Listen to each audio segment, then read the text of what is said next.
Hi, welcome to our channel where we share the most intriguing stories.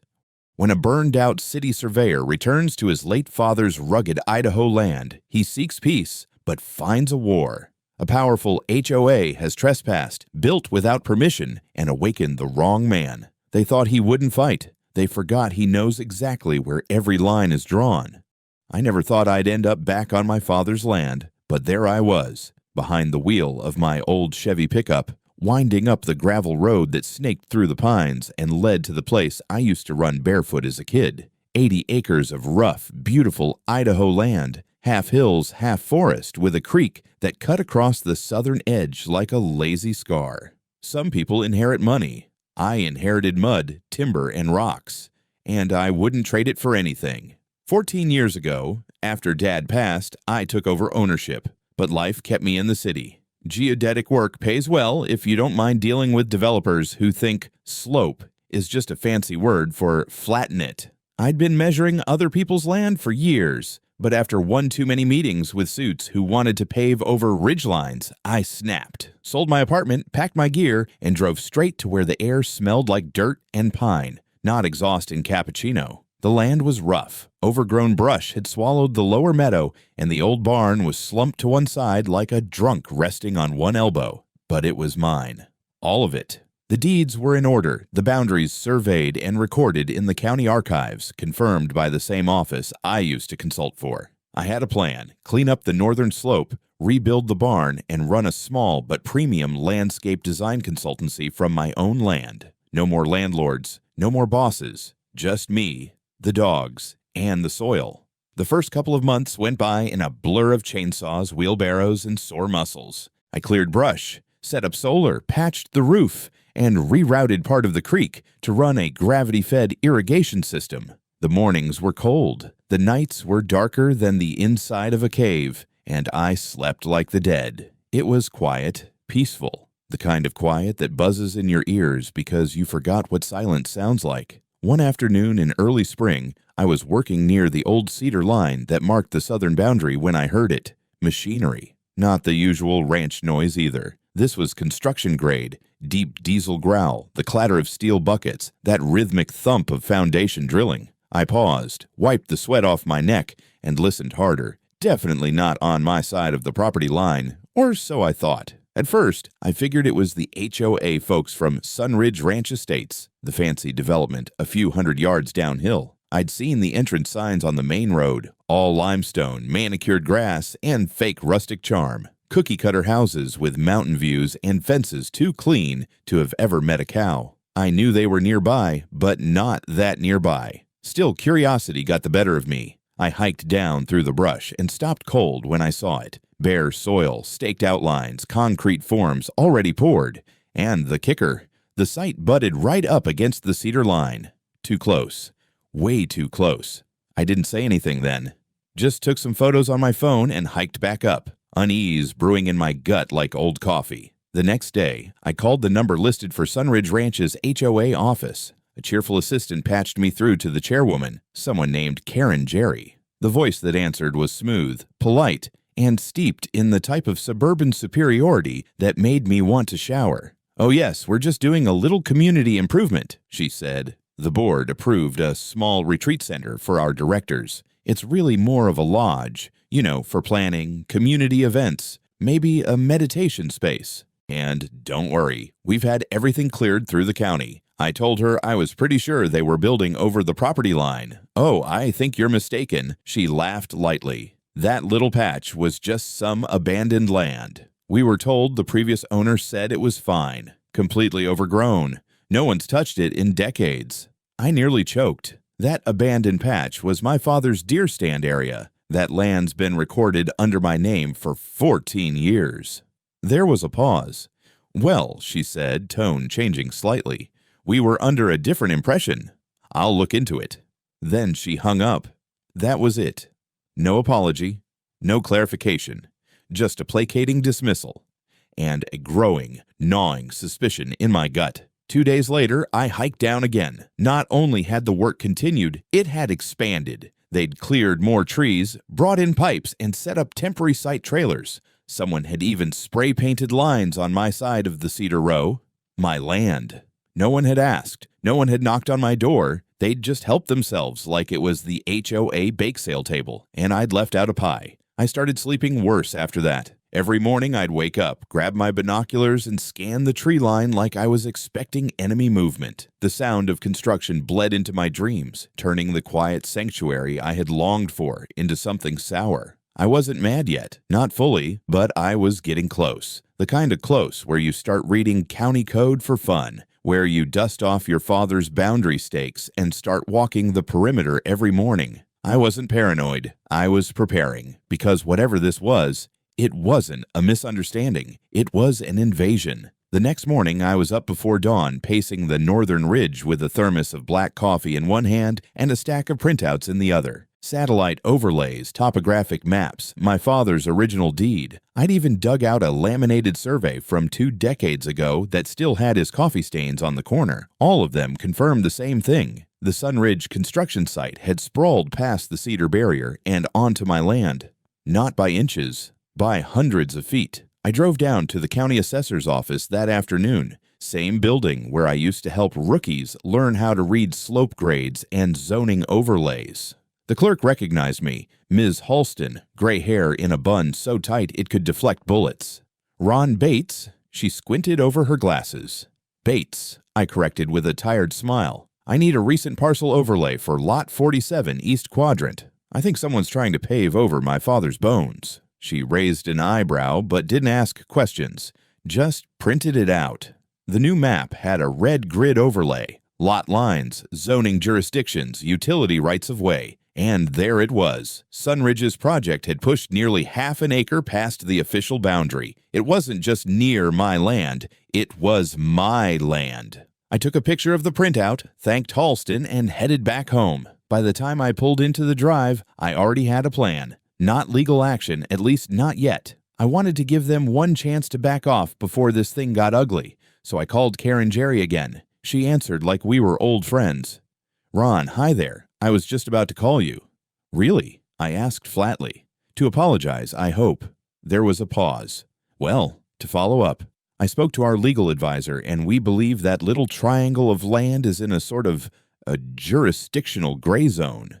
You mean the triangle that's outlined in bold red on the parcel map with my name on it? I asked. The one where your guys bulldozed 20 trees and ran a trench through? Another pause. Ron, no one's trying to take anything from you. That area hadn't been maintained. It was overgrown. We assumed it wasn't in active use. I felt my eye twitch.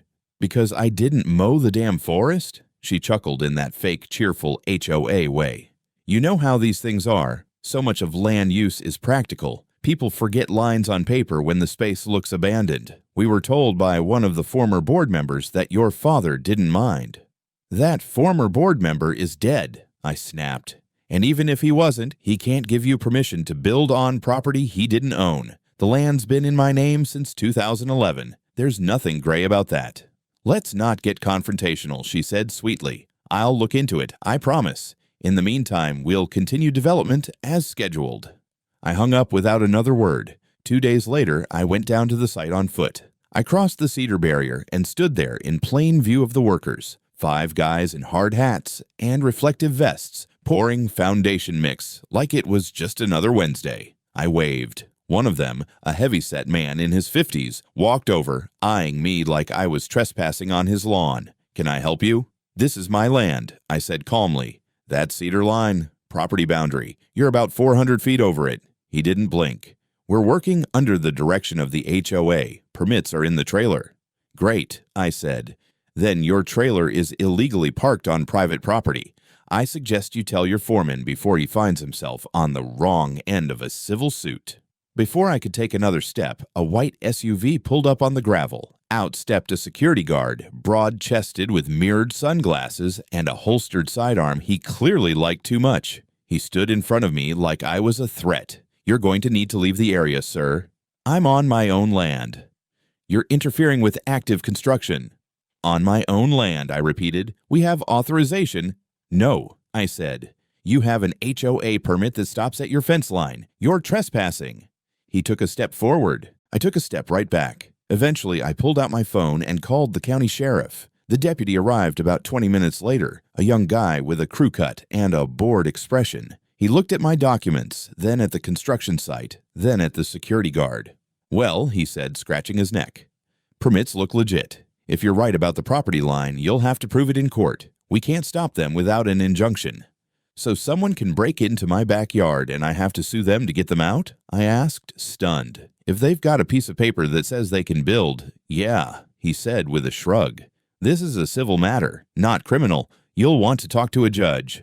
The security guy smirked. I wanted to knock his teeth into next week, but instead, I just nodded, thanked the deputy, and turned around. As I hiked back through the brush to my barn, every branch seemed to crack louder than usual. The entire forest felt smaller, like I didn't own it anymore, like someone had taken a bite out of it, and now I had to fight to get it back. I wasn't a confrontational guy, but that was the moment I realized I wasn't dealing with neighbors. I was dealing with thieves in blazers, and they were getting bolder. I didn't sleep that night. The sound of concrete mixers echoed in my skull like war drums. Around 3 in the morning, I was sitting at my kitchen table with the county zoning code open on my laptop, a legal pad covered in notes, arrows, and expletives. I'd gone from landowner to amateur paralegal in 72 hours, fueled by rage and reheated chili. The next morning, I headed straight to the county building and safety department. I wasn't interested in more polite phone calls with Karen or standoffs with security guards who thought mirrored shades were a personality. I wanted someone who could actually shut the damn thing down.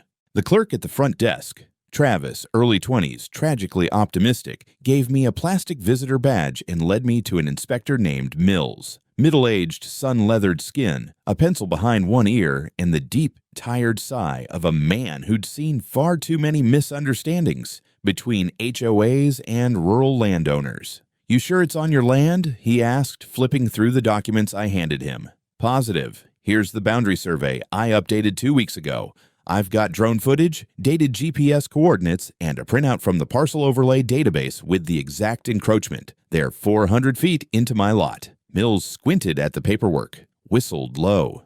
"That's not a mistake. That's a land grab." "No kidding." He made a call, muttered something to another inspector, and asked me to take him on site that afternoon. I met him at the Cedar Line in my truck, and together we walked down to the construction site, where the framing crew was hammering away like nothing in the world was wrong. Mills took about 30 seconds to make up his mind. "They're way over," he said, "and I'm seeing more issues than just the boundary." He pointed at the rows of freshly cut stumps, the trench running alongside the concrete foundation, and the plastic piping poking out of the dirt like worms after rain. "Did you authorize tree removal?" "No." "Then this is strike one. County code requires a deforestation permit for anything over a quarter acre." He moved on, crouching near the utility trench. "Where's the city water connection?" "They tapped into the line that runs through my wellhead." He looked up sharply. "Your private line?" "Yep, I've got the bill to prove it." He walked to the edge of the concrete pad and kicked at a PVC elbow. "And this? Electric?" "They spliced it off the pole on my land." He stood slowly. "That's illegal." No argument here. By the time we finished, Mills had a full notepad, a camera full of photos, and a scowl deep enough to rival a canyon. He promised to file an immediate violation report and issue a stop work order pending investigation. I thanked him, went home, and finally allowed myself one cold beer and a moment of hope. It lasted all of 12 hours. The next morning, I drove past the site and nearly slammed on the brakes. Not only were the crews back, they had doubled in size. More trucks, more noise, a fresh porta-potty. Someone had even set up a portable espresso machine under a tent, like they were hosting a damn wedding. I marched down, paper in hand. A foreman I hadn't seen before met me near the site trailer. "You've been issued a stop work order," I said, shoving the document at him. He barely glanced at it. "We were told to continue. Legal says it's a zoning dispute and we're cleared under special variance." "Who the hell told you that?" "Karen Jerry, HOA chair, says the stop work doesn't apply until it's adjudicated." I felt my pulse spike. "Building code isn't optional," I snapped. "This isn't a HOA flower bed. This is felony-level trespassing and illegal utility theft. Take it up with the lawyers." I did. Back at home, I sent a flurry of emails, one to the inspector, one to the building department's compliance division, and one very carefully worded message to a local journalist I knew from years back, someone who liked stories about overreach, corruption, and backdoor politics. By noon, I got a call back from Inspector Mills. His voice was tight. "We've been told to pause enforcement until legal reviews the permit trail." What the hell does that mean? Someone upstairs, probably county council, put a hold on the violation. They say there's a discrepancy in how the property lines were recorded in the 95 amendment maps. Could be a mistake. Could be someone playing fast and loose. So they get to keep building. Technically. For now. That was the moment I realized how deep this went. This wasn't just Karen being arrogant or clueless. This was calculated, strategic. Someone somewhere had pulled strings to either confuse the record or exploit the confusion already there. And sure enough, that afternoon, the HOA issued a public notice on their website. Sunridge Ranch is proud to announce the continued development of our community retreat center, made possible through a generous understanding with local landowners and municipal partners. I nearly threw my laptop into the wood stove. Understanding? They were writing fan fiction about stealing my land. That night, I walked the cedar line again, flashlight in hand, listening to the hum of illegal generators across the property line. I counted the missing trees, stared at the muddy trench that had once been a game trail, and felt something shift inside me. They thought I'd just roll over, that I'd get tired, that I'd fold under legal jargon and bureaucratic inertia. But they'd forgotten one thing.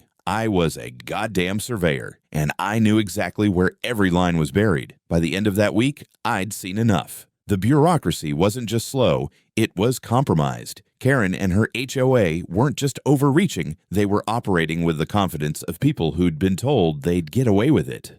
I'd played polite. I'd filed paperwork. I'd waited. Now I was done waiting. I started with the environmental angle. That creek they'd bulldozed near, it wasn't just a pretty stream, it was a classified seasonal waterway, protected under state conservation code. You can't just dump silt and run off into it and call it landscaping. I called in a favor from an old contact in Boise, a retired hydrologist named Daryl, who owed me one from a messy survey job we'd survived a decade ago. He came out in his rusty camper van, walked the banks with a water test kit and a cigarette hanging from his lips. "Jesus, Ron," he muttered, watching sediment cloud the water. "This isn't runoff. That's dry mixed concrete leaching in. It'll kill every salamander and minnow within half a mile." He wrote up a blistering report and sent it to the Idaho Department of Environmental Quality. I followed it with my own complaint, backed with photos, GPS coordinates, and time-stamped video of concrete water spilling into the stream bed. Then I turned to utilities. Remember how they'd tapped into my water line? I pulled out the maps, traced the pipeline, and found the exact point where their trench crossed it. I marked it. Then I hiked back and checked my electric meter. Sure enough, it was drawing phantom amps. They'd hard spliced a feeder line into my grid. No permits, no inspections, just theft. I called Idaho Power and requested a technician. The guy they sent, young, eager, and about as subtle as a jackhammer, confirmed my suspicions and filed an internal incident report. "Yeah," he said, standing under the utility pole with his hands on his hips. "This is an unauthorized tap. Illegal. Could have caused an overload." I nodded. "Can you disconnect them?" He smiled. "With pleasure." He threw the breaker on their line, and just like that, the job site below went dark. I stood there and watched as a half-dozen construction workers walked out of the trailer, confused, one of them waving a flashlight like they were exploring a haunted house. Meanwhile, I reached out to a local independent arborist. The HOA had raised a strip of old-growth trees along the boundary, about 24 red cedars, at least 3 of which were protected under state forestry preservation due to age and species rarity. The arborist did a full inventory and assessment. His conclusion: they violated state tree protection laws. Easily. That gave me my 3rd report, so now I had environmental violations and stream contamination, illegal water and electrical hookups, unauthorized deforestation of protected trees, but that still wasn't enough. I needed teeth, something that would not only stop them, but scare the hell out of them. So I went back to the beginning, the boundary line. I dusted off my drone, flew it over the entire southern perimeter, and captured high-resolution topography overlays. Then I overlaid those with the original deed maps from the 1960s, the 95th Amendments, and my 2023 GPS survey. I even pulled the permit numbers from the county database, matched coordinates to building footprints, and color-coded the whole mess like I was preparing for war.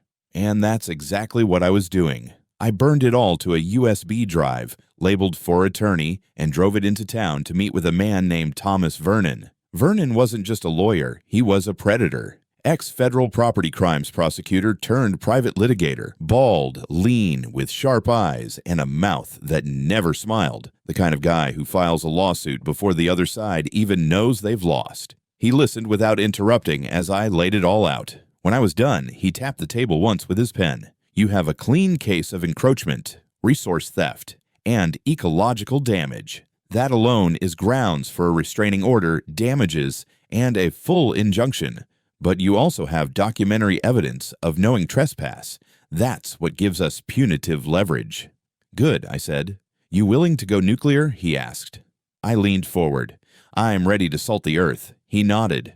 Then we don't go to court first. We go to code enforcement, the press, and the state attorney general. We force them to react. We take away their ability to pretend this is a misunderstanding. I left his office with fire in my veins. The next morning, I returned to my land, not to plead, not to argue, but to reclaim.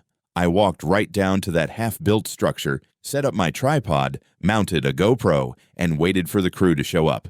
When they did, I greeted them calmly, pulled a laminated notice from my vest, and nailed it to a fence post. Notice of trespass, private property. Construction in violation of state and county code. Remove equipment or face legal action.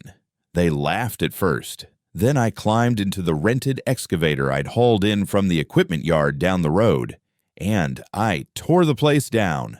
First the roof trusses, then the framing, then the concrete pad. Split apart like a dry biscuit. The whole thing collapsed under the metal jaws of the cat. The workers shouted. One of them pulled out a phone. But I didn't stop. I kept going until it was nothing but rubble and dust. Every second of it was recorded. When I stepped out of the cab, breathing heavy and covered in sweat and sawdust, I walked over to the camera, looked straight into the lens, and said, "Next time you want to steal from a surveyor, bring a damn map." Then I shut it off. Let them sue me. I was just getting started. 3 days after I leveled the unauthorized retreat lodge on my land, I received a letter that might have made a lesser man vomit. Certified mail, gold HOA letterhead, delivered by a process server who looked like he'd rather be delivering subpoenas to meth labs. The letter was thick, glossy, and heavy in that smug corporate way. It was a formal lawsuit filed by Sunridge Ranch Estates HOA. They were suing me for $850,000. Claims included willful destruction of property,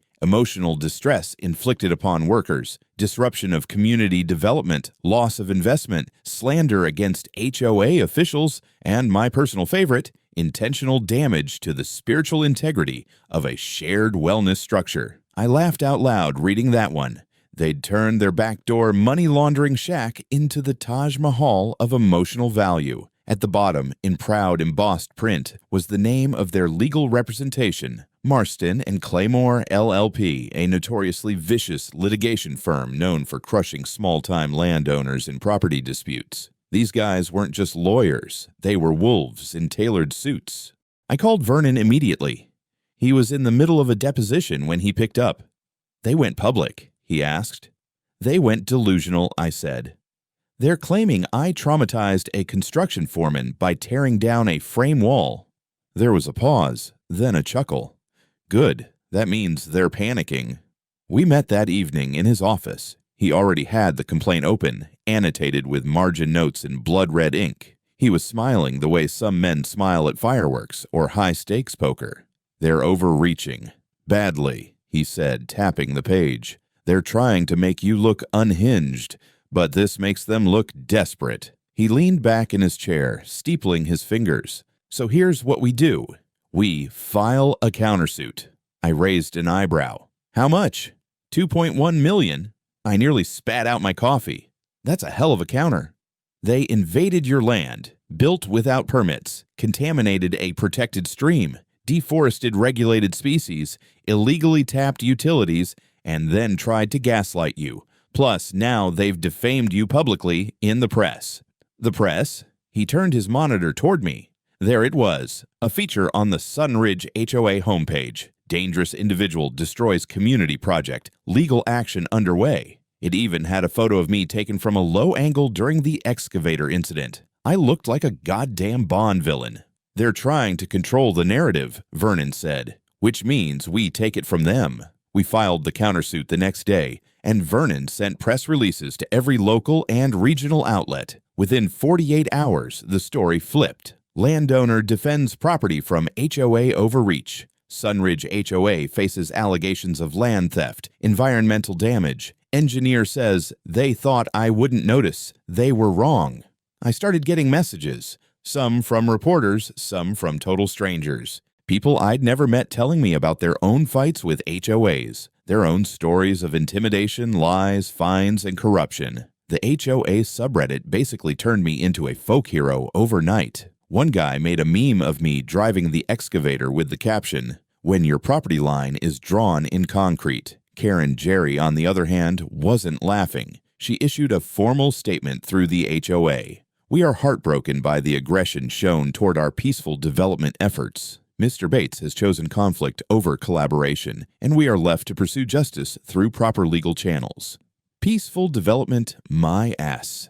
Their lawyers doubled down, demanding a preliminary injunction to prevent me from interfering further. Vernon shredded them in court. The defendant did not interfere, he said to the judge. He reclaimed. We provided the drone footage, boundary documents, GPS overlays, environmental reports, and power consumption data. Every piece of evidence painted the same picture. They had built illegally, operated without proper permits, and, worst of all, knew exactly what they were doing. Karen's team tried to argue that the misunderstanding stemmed from unclear historic boundary markers. Vernon dropped a bomb. A scanned email chain between Karen and a former board member dated 6 months prior, in which she wrote, "No one uses that patch of land. If we clean it up first, we can make the paperwork match later." The courtroom went quiet when that appeared on the screen. The judge raised an eyebrow. Karen just sat there, blinking like a deer that finally noticed the headlights were moving straight toward her. After the hearing, I walked out of the courthouse and found a camera crew waiting for me. I hadn't planned to say anything, but the microphone was in my face before I could duck. "Mr. Bates, do you have a message for the HOA?" I looked into the lens. "Yeah, stay on your own damn property." The clip made the evening news. I returned home that night to find someone had spray-painted HOA Trader on my fence. My trail cameras caught 2 teenage brats in hoodies running off laughing. I shrugged, painted over it in red, and added "and proud" underneath.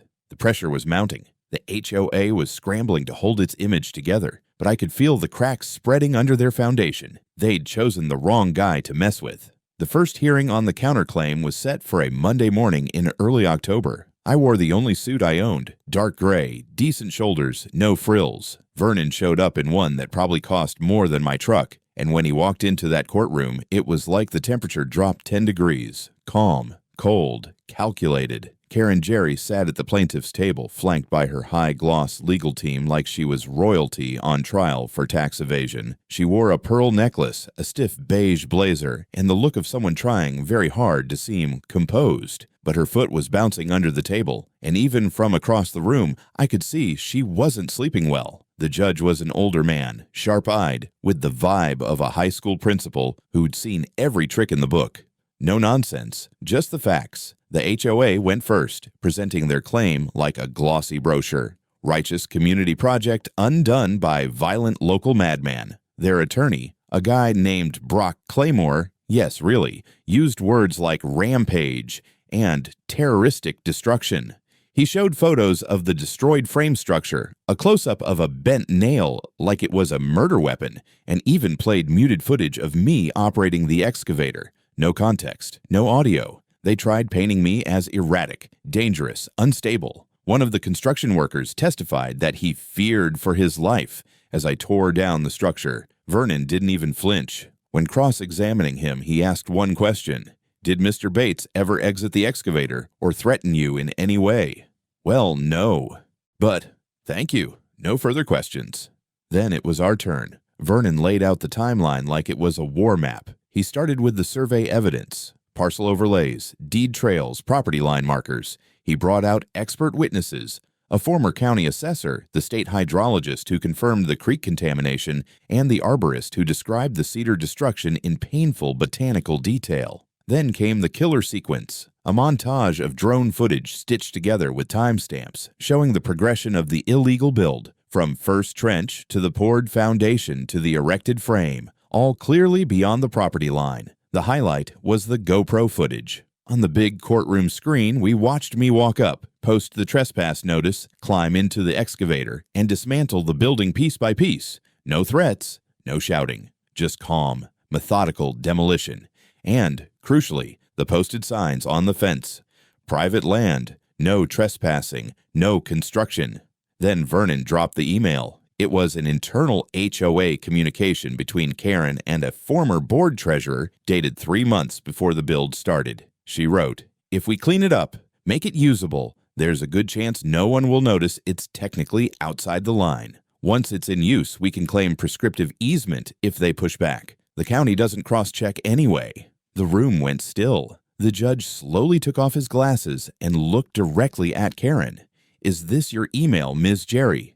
Karen opened her mouth. Nothing came out. Vernon didn't stop there. He brought out a surprise witness, a former county inspector named Dennis Halver, recently retired, subpoenaed after his name appeared in the permit trail. Dennis looked tired and annoyed, but willing to talk. Under oath, he admitted he'd approved the Sunridge construction without a full site inspection. "Why?" Vernon asked. "They were fast-tracking a lot of permits at the time."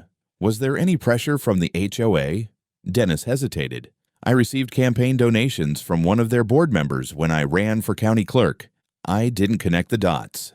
Vernon smiled faintly, then asked to introduce evidence, a bank record showing that Karen's husband had funneled funds into Dennis's campaign via a pass tied to community beautification. The judge leaned forward. "Are you suggesting that this permit was improperly issued due to personal financial entanglements?" Vernon just nodded. "I'm not suggesting it, Your Honor. I'm showing it." Karen looked like a statue crumbling from the inside out. By the end of that day, the judge issued a preliminary ruling. The HOA's claim of damages was suspended, and the court would proceed with the countersuit as the primary action. He also referred the case to the county district attorney for review of potential fraud, misuse of public authority, and permit manipulation. Outside the courthouse, reporters were waiting again. Karen tried to rush past them, shielding her face. I stood for one quick statement. Boundaries matter. Whether it's a fence or a law, you don't get to ignore them just because you have friends in the clerk's office. Back home, I found 2 new things waiting for me. First, a written apology from the Idaho Department of Environmental Quality. They were launching an official investigation into HOA-linked environmental violations across the county. Second, an envelope with no return address. Inside was a short note, handwritten. "I used to be on the HOA board. Karen ignored every vote she didn't like. We weren't all in on it. Good luck." No name, but it told me everything I needed to know. Karen hadn't just broken the law, she'd broken her own people. And that meant it wouldn't be long before the whole rotten house of cards came down. 2 weeks after the courtroom bombshell, the headlines had changed their tone entirely. Local HOA under fraud investigation. Chairwoman accused of permit tampering. And my personal favorite, we'll fix the paperwork later. Sunridge HOA's smoking gun. Karen had gone quiet. No more press statements, no more public appearances. Her Instagram, once a gallery of wine glasses and mountain views, vanished overnight. The HOA board scrambled to save face, but it was like trying to put out a house fire with a garden hose. Half the members resigned within a week. One issued a public letter blaming leadership misconduct and unauthorized decisions made without board approval. Meanwhile, the county's district attorney opened a formal investigation. Turns out, Vernon's discovery had only scratched the surface. The passee Karen's husband used to funnel donations. It had funded more than just campaign flyers.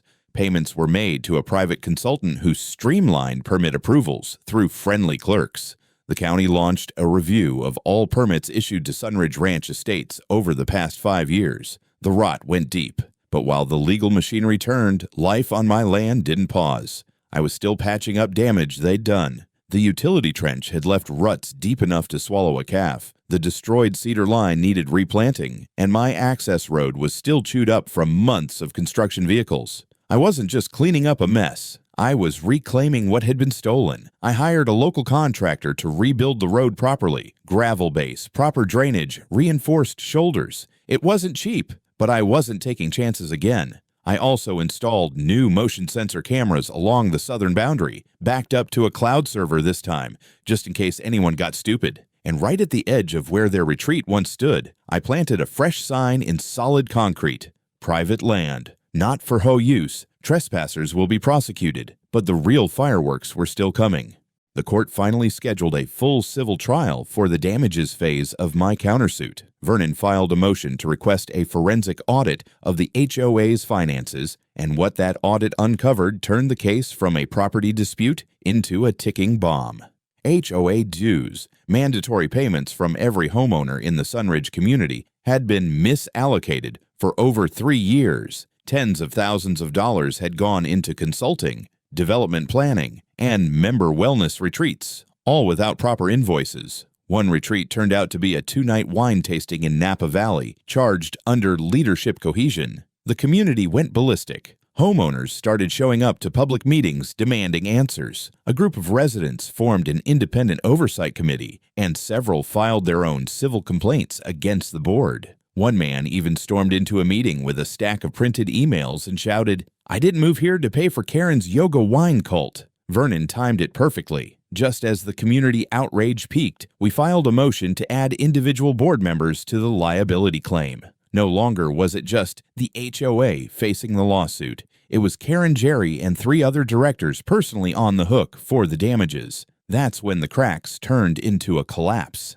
2 board members immediately flipped. They agreed to cooperate, providing internal communications, financial spreadsheets, and even voice memos from board meetings that revealed how Karen pressured votes, ignored dissent, and mocked rural bumpkins like me. The memos were gold. One clip featured Karen saying, "He'll cave. They always do. Guys like that get tired of court and just give up." When that played in court, the judge visibly recoiled. With this mountain of evidence, Vernon made one final move. He offered a settlement, but not to avoid trial, to force accountability. The terms were brutal. Immediate dissolution of the Sunridge Ranch Estates HOA. Full financial restitution to me for land damage, resource theft, and defamation, totaling over $2 million. Transfer of ownership of the retreat parcel fully and legally to me. Formal public apology issued by Karen and the board, published in regional papers and HOA newsletters. And lastly, referral of all findings to state prosecutors for potential criminal charges. If they refused, we'd proceed to a jury trial, with everything public, including the financial audit and leaked recordings. Karen tried to bluff. Her lawyers stalled, but the board members who flipped, they weren't interested in going down with her. One of them openly accused her of falsifying meeting minutes and forging a vote. So she cracked. The settlement was signed under sealed conditions, but word got out anyway. The HOA was finished, their bank account was frozen, their legal fund drained, and the corporate charter officially revoked by the county. The properties in Sunridge Ranch Estates didn't vanish, of course. But without an HOA, they became what they should have been all along. Independent homeowners with no governing leash. The day I got the confirmation letter, I walked down to the edge of my land with a camp chair, a cigar, and a cooler full of beer. I sat there for hours looking over the area where their illegal structure used to stand. Nothing but fresh gravel and peace. I'd held the line, and now they couldn't even find it on a map without asking my permission. 3 months after the dust settled, the land finally felt quiet again. Not the fake quiet of paused construction or legal limbo. Real soul-deep quiet, the kind that settles in your bones when you know the war is over and you're still standing. I'd taken down the last bit of temporary fencing and regraded the area where the HOA's retreat building used to sit. The trench was filled, the tree line replanted with young cedars. The creek ran clearer than it had in years. Darrell, the hydrologist, came by for a follow-up and whistled low when he saw it. "You gave this place its lungs back," he said. It wasn't just about trees or stolen inches of land. It was about reclaiming something older, something that belonged to my family, to the old boundaries my father walked, the ones he respected without needing signs or fences. Karen Jerry didn't show up to the apology publication day. The statement ran in print, black and white, clinical and cold. The former board of Sunridge Ranch Estates acknowledges errors in development practices and regrets the unlawful use of neighboring property belonging to Mr. Ronald Bates. That was all. No names, no guilt, just institutional cowardice dressed up as accountability. But I didn't need their shame. I had the land. And then came something I hadn't expected. Not a subpoena, not another fight, but an email. It was from a man named Miguel Alvarez, one of the early investors in the HOA's failed Community Development Fund, a name I remembered from Vernon's files, the one board member who'd voted no on every major motion Karen pushed through, and who'd left quietly months before the whole mess exploded. He wanted to meet. We sat down at a diner just outside town, the kind with checkered floors, burnt coffee, and the same jukebox from when I was a kid. Miguel was in his 50s, soft-spoken, sharp-eyed. He slid a folder across the table. Inside was a proposal, not for more building, not for another HOA, but for something different. A landowner legal support initiative. A startup fund to help rural property owners push back against land grabs, illegal HOA actions, and corrupt county deals. A network of surveyors, attorneys, title experts, people like me. I watched what you did, he said.